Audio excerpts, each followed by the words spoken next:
എല്ലാവർക്കും നമസ്കാരം. ഞാൻ ഇന്ന് ഒരു വ്യത്യസ്തമായ റെസിപ്പിയുമായാണ് വന്നിരിക്കുന്നത്. Butter cookies. നമുക്കിന്ന് ബട്ടർ കുക്കീസ് കടയിൽ നിന്ന് വാങ്ങുന്ന പെർഫെക്റ്റ് ടേസ്റ്റിലും അതേ ഡിസൈനിലും എങ്ങനെ പെട്ടെന്ന് തയ്യാറാക്കാമെന്ന് നോക്കാം. അതിനായി നമുക്ക് 3 ഇൻഗ്രീഡിയൻസ് ആണ് ആവശ്യമുള്ളത്. അത് എന്തൊക്കെയെന്ന് നോക്കാം. പഞ്ചസാര പൊടിച്ചത് 100 ഗ്രാം, മൈദ 200 ഗ്രാം, ബട്ടർ 225 ഗ്രാം. ഇനി നമുക്ക് ഇതെല്ലാം എങ്ങനെയാണ് തയ്യാറാക്കുന്നതെന്ന് നോക്കാം. അതിനായിട്ട് ഒരു പാത്രം എടുത്തു വെച്ചിട്ടുണ്ട്. അതിലേക്ക് നമുക്ക് ബട്ടർ ഇട്ട് നന്നായിട്ടൊന്ന് ബീറ്റ് ചെയ്യണം.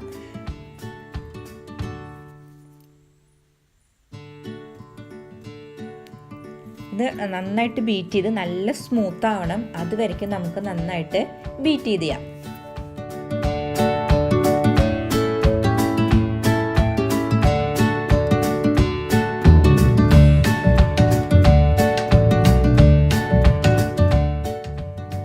ബീറ്റ് ചെയ്ത് അങ്ങനെ നല്ല സ്മൂത്ത് ആയിട്ടുണ്ട്. നമുക്കിനി ഇതിലേക്ക് പൊടിച്ചു വെച്ച പഞ്ചസാര അല്പാൽപ്പായിട്ട് ആഡ് ചെയ്ത് അത് നന്നായിട്ടൊന്ന് ബീറ്റ് ചെയ്തെടുക്കേണ്ട ആവശ്യമുണ്ട്.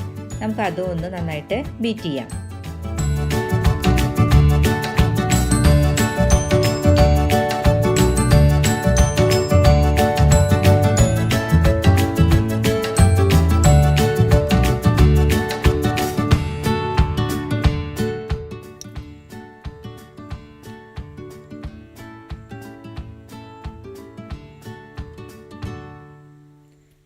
അങ്ങനെ ബീറ്റ് ചെയ്ത് കറക്റ്റായിട്ടുണ്ട് കേട്ടോ. നല്ല സോഫ്റ്റായിട്ട് കറക്റ്റായിട്ട് വന്നിട്ടുണ്ട്. ഈ ഒരു കൺസിസ്റ്റൻസിയിൽ വേണം നിങ്ങളും ബീറ്റ് ചെയ്ത് എടുക്കാനായിട്ട്.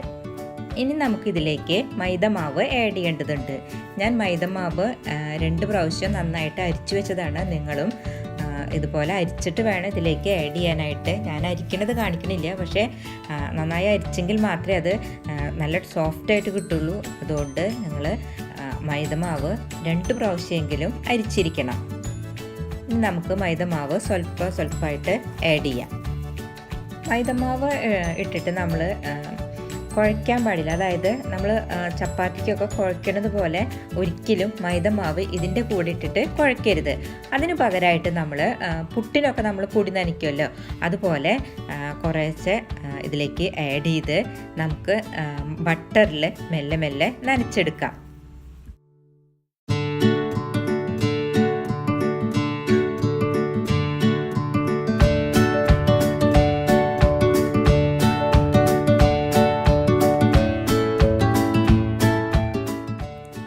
ഇതുപോലെ നമുക്ക് മൈദമാവ് ബട്ടറിൽ മെല്ലെ മെല്ലെ നനച്ചെടുക്കാം.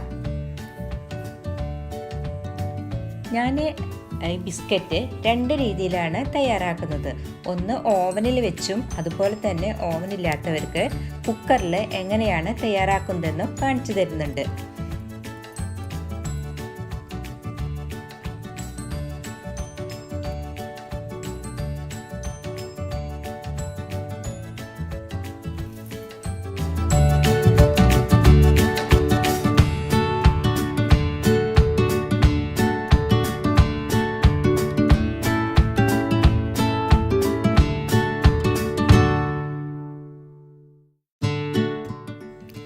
ഇപ്പോൾ നമ്മുടെ മൈദയിൽ ബട്ടറൊക്കെ പിടിച്ച് കറക്റ്റായിട്ട് ഒരു കുഴച്ച് കറക്റ്റായിട്ടുള്ള ഒരു രൂപത്തിലേക്ക് എത്തിയിട്ടുണ്ട്.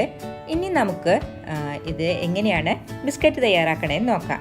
അതിനായിട്ട് നമുക്ക് ആവശ്യമുള്ള വലുപ്പത്തിൽ, നമ്മുടെ ഓരോരുത്തരുടെ ഇഷ്ടത്തിനുള്ള വലുപ്പത്തിനനുസരിച്ച് നമുക്ക് തയ്യാറാക്കാം. അത് ഞാൻ ഓരോ ഉരുളകൾ എടുക്കുകയാണ്.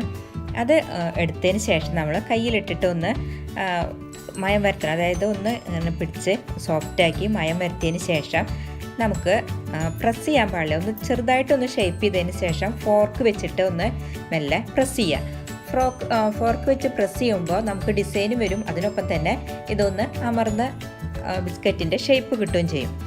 അതായത് നമ്മളതിൽ നിന്ന് ഒരു സ്വല്പം മാവെടുത്തിട്ട് ചെറിയൊരു ഉരുള കയ്യിലിട്ടിട്ട് ആക്കിയിട്ട് ഒന്ന് കൈയിൻ്റെ നടുവിൽ വെച്ചിട്ട് ചെറുതായിട്ടൊന്ന് ഷേപ്പ് ചെയ്യുക. അതിനുശേഷം ഫോർക്ക് വെച്ച് ഒന്ന് പ്രസ് ചെയ്ത് കൊടുക്കുക. ഫോർക്ക് വെച്ചാണ് നമ്മൾ എപ്പോഴും പ്രസ് ചെയ്യേണ്ടത്. പ്രസ് ചെയ്യുമ്പോൾ ആ ഫോർക്കിൻ്റെ ഡിസൈനും വരും, അതോടൊപ്പം തന്നെ അതിനൊരു ഷേപ്പും കിട്ടും. നമുക്കിനി എല്ലാതും ഇതുപോലെ പെട്ടെന്ന് ചെയ്യാം.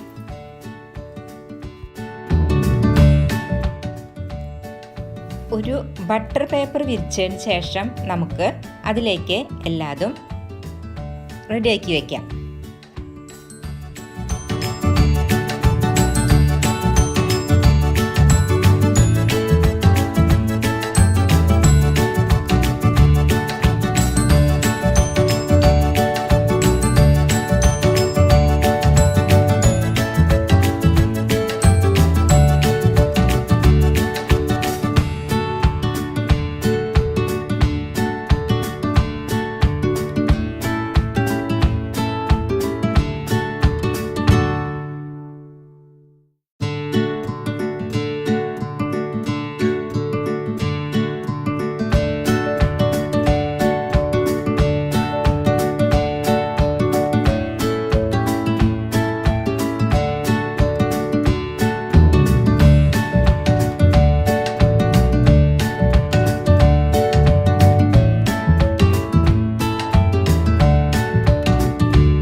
എനിക്ക് അങ്ങനെ ഒരു 14 കുക്കീസ് റെഡിയായി കിട്ടിയിട്ടുണ്ട്.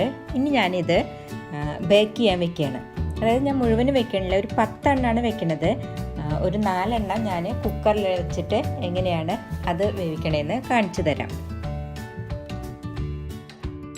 ഇതിൽ ബേക്കിംഗ് സമയം ഞാൻ ഒരു 3 മിനിറ്റാണ് വെക്കുന്നത്.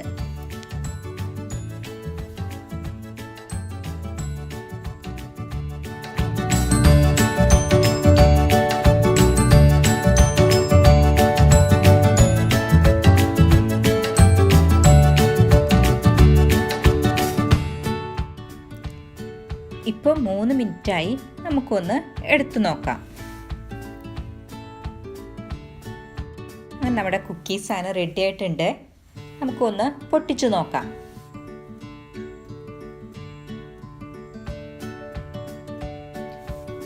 വേവൊക്കെ പാകമാണ്, കറക്റ്റായിട്ടുണ്ട്. അതുപോലെ തന്നെ നല്ല സോഫ്റ്റാണ്. അതുകൊണ്ട് പെട്ടെന്ന് തന്നെ ഇത് പൊടിയുന്നുണ്ട്. ഇനി നമുക്ക് കുക്കറിൽ എങ്ങനെയാണ് തയ്യാറാക്കുന്നതെന്ന് നോക്കാം. അതിനായിട്ട് ഞാൻ ഒരു പഴയ കുക്കറാണ് എടുത്തിരിക്കുന്നത്. ഞാനത് ഉപയോഗിക്കാത്ത കുക്കറാണിത്. അതിലേക്ക് നമുക്ക് മണലും ഉപ്പും കൂടെ ആഡ് ചെയ്യണം. അതായത് ഉപ്പും മണലും കൂടെ മിക്സ് ചെയ്തിട്ട് ഞാൻ ഈ കുക്കറിലേക്ക് ഇട്ട് കൊടുക്കുകയാണ്.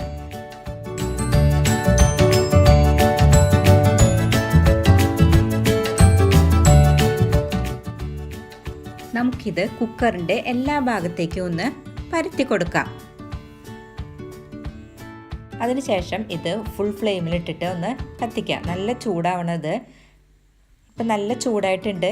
ഞാൻ ഇതിലേക്ക് ഒരു പാത്രം ഇറക്കി വെക്കുകയാണ്. അതായത് ഇതിലേക്ക് നിങ്ങൾക്ക് ഇഷ്ടമുള്ളൊരു പാത്രം ഇറക്കി വെക്കാം. അതിനുശേഷം ആ പാത്രത്തിൻ്റെ മേലേക്ക് വേണം നമുക്ക് കുക്കീസ് വെച്ചിട്ടുള്ള പാത്രം വെക്കാനായിട്ട്.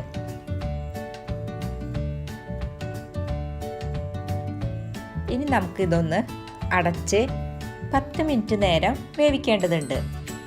ചിലപ്പോൾ 10 മിനിറ്റിനുള്ളിലോ 8, 9, 10 ഈ സമയത്തിനുള്ളിൽ റെഡിയാവും. നിങ്ങൾക്ക് ഒരു 8 മിനിറ്റൊക്കെ കഴിഞ്ഞിട്ട് തുറന്ന് നോക്കാം, കുഴപ്പമില്ല. എന്നിട്ടൊന്ന് മെല്ലെ കുത്തി നോക്കിയിട്ട് കറക്റ്റ് ആണെന്നുണ്ടെങ്കിൽ എടുക്കാം. അതല്ലാന്നുണ്ടെങ്കിൽ 10 മിനിറ്റായിട്ട് തുറന്നാലും മതി. പിന്നെ ഇതിൽ നമുക്ക് വെയിറ്റ് ഇടാൻ പാടില്ല. കുക്കറിൻ്റെ മൂടിയിൽ വെയിറ്റ് ഇടാതെ വേണം ഇത് അടയ്ക്കാനായിട്ട്.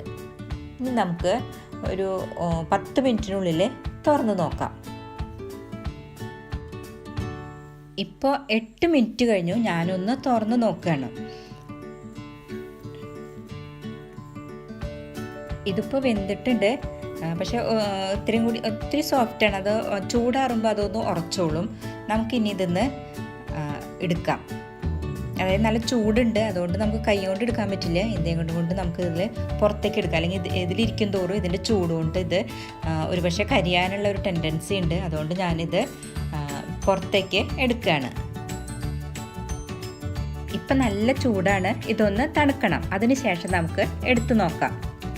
ഇപ്പം തണുത്തിട്ടുണ്ട്, ഇത് ഉറച്ച് കറക്റ്റായിട്ടുണ്ട്. പക്ഷേ ഇതിൻ്റെ ബാക്ക് വശം കണ്ടു ഇത്തിരി ബ്രൗൺ കളറാണ്. അതായത് കുക്കറിൽ വെക്കുമ്പോൾ ഇങ്ങനെ ഇതിൻ്റെ ബാക്ക് വശം ഇങ്ങനെ ബ്രൗൺ കളറായിട്ട് വരും. പക്ഷെ നമ്മൾ ഓവനിൽ വെക്കുമ്പോൾ അങ്ങനെയൊന്നും വരില്ല, നല്ല ക്ലിയർ ആയിട്ട് കിട്ടും. അതാണ് രണ്ടും തമ്മിലുള്ള വ്യത്യാസം. പക്ഷേ ഇങ്ങനെ ബ്രൗൺ കളറാണെങ്കിലും ഉള്ളിലേക്കൊന്നും ആയിട്ടില്ല. അതുപോലെ കഴിക്കണ ടേസ്റ്റ് വ്യത്യാസമൊന്നും ഉണ്ടാവില്ല. അടിഭാഗം ഇത്തിരി ഭംഗി കുറവുണ്ടെന്ന് മാത്രമേ ഉള്ളൂ. ഓവനില്ലാത്തവർക്ക് ഇങ്ങനെ കുക്കറിലായാലും പെട്ടെന്ന് ചെയ്യാൻ പറ്റും. 3 ഇൻഗ്രീഡിയൻസ് വെച്ചിട്ട് നമുക്ക് കുക്കീസ് പെട്ടെന്ന് തന്നെ ചെയ്യാനായിട്ട് സാധിക്കും. അങ്ങനെ ഓവനിലും കുക്കറിലുമായി തയ്യാറാക്കിയ ബട്ടർ കുക്കീസ് ഇവിടെ റെഡി ആയിട്ടുണ്ട്. ഇത് എല്ലാവർക്കും ഇഷ്ടപ്പെടും. എല്ലാവരും ട്രൈ ചെയ്യണം. നിങ്ങൾ സബ്സ്ക്രൈബ് ചെയ്യാനും ലൈക്ക് ചെയ്യാനും മറക്കരുത്. നിങ്ങൾക്ക് ഇതുമായി ബന്ധപ്പെട്ട എല്ലാ അഭിപ്രായങ്ങൾക്കും നിർദ്ദേശങ്ങൾക്കും താഴെ കമൻറ്റ് ചെയ്യാവുന്നതാണ്. അല്ലെങ്കിൽ മെയിൽ ഐഡിയിലേക്ക് മെയിൽ ചെയ്താലും മതി. നന്ദി, നമസ്കാരം.